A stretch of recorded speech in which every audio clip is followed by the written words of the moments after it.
আমরা বিভিন্ন সময় প্রতারণার বিভিন্ন ফাঁদে পড়ি। অ্যাকচুয়ালি ভিসা কি?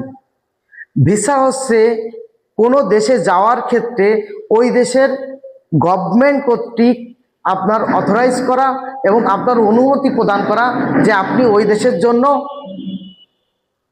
ওই দেশে ঢোকার ক্ষেত্রে আপনার কোনো যেন কেউ বাধা না দেয় বা কোনো হয়রানির শিকার না হন, অর্থাৎ বৈধভাবে কোনো দেশে প্রবেশের জন্য বা যাওয়ার ক্ষেত্রে অনুমতিপত্র। ওয়ার্ক পারমিট হচ্ছে কোনো দেশে কাজ করার ক্ষেত্রে যে কোম্পানি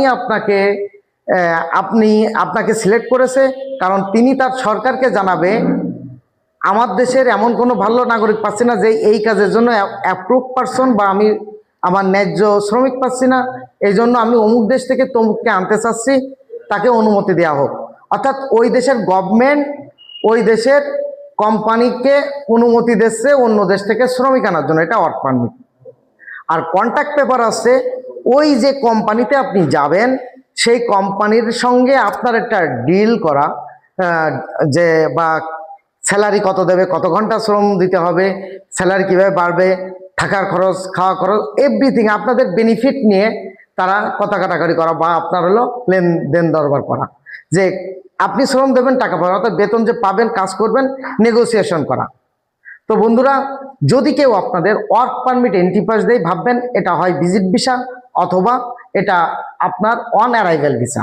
তো বন্ধুরা, এই ক্ষেত্রে অবশ্যই আপনারা সতর্ক থাকবেন।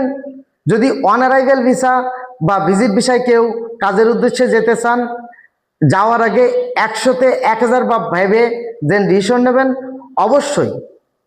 তারপরেও যদি কেউ যান, ওই দেশে পৌঁছানোর পরে আপনারা তাদের সাথে অর্থ লেনদেন করবেন, এভাবে ডিট করে নেবেন, বলবেন প্রয়োজনে 300 টাকার স্ট্যাম্পে লিখিত নিচ্ছি, একটা লয়ার দিয়ে আমি যৌথ অ্যাকাউন্টে টাকা রাখবো, আমি ওই দেশে যেই এয়ারপোর্ট ক্রস করবো ভিসা লাগায়, দেন আপনি টাকাটা নেবেন।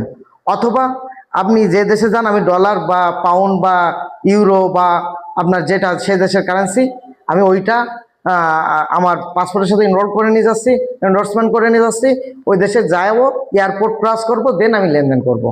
তাহলে ইনশাল্লাহ আপনারা কেউ প্রতারিত হবেন না। আর অবশ্যই যদি কেউ অন অ্যারাইভেল ভিসা বা ভিজিট ভিসায় যান, মাঝ পথে যদি কোনো ট্রানজিট থাকে, অর্থাৎ আপনি সাইপ্রাস যাচ্ছেন কাতারে বা আপনার অন্য কোনো দুবাই বা কোনো দেশে 6 ঘন্টা বা 1 দিন বা 2 দিন ট্রানজিট দিল, অবশ্যই সাবধান থাকবেন। এয়ারপোর্টের প্রয়োজনে লবিতে 1 মাস ঘুমাই কাটাবেন, কিন্তু যে গন্তব্য দেশ ওই দেশে না পৌঁছানো পর্যন্ত এয়ারপোর্ট থেকে বের হওয়ার চেষ্টা করবেন না। কারণ দেখা যাচ্ছে মাঝ একটা দেশে নিয়ে যাবে, ওখান থেকে আবার নেগোসিয়েশন শুরু করবে আপনার সঙ্গে, যে আমি আপনাকে বিশ্বাস করছি, কিন্তু আপনি আমাকে যদি বিশ্বাস না করেন তাহলে আমি কিভাবে বিশ্বাস করবো আপনাকে? ওই দেশে যাওয়ার পরে যদি আমার টাকা না দেন, তখন ব্ল্যাকমেল করে আপনার কাছ থেকে টাকা নেবে, এরপরে তার আসল চেহারাটা আপনাকে দেখাবে। তো বন্ধুরা, সবাই চেষ্টা করবেন ভিসা নিয়ে দেন সে দেশে যাওয়ার।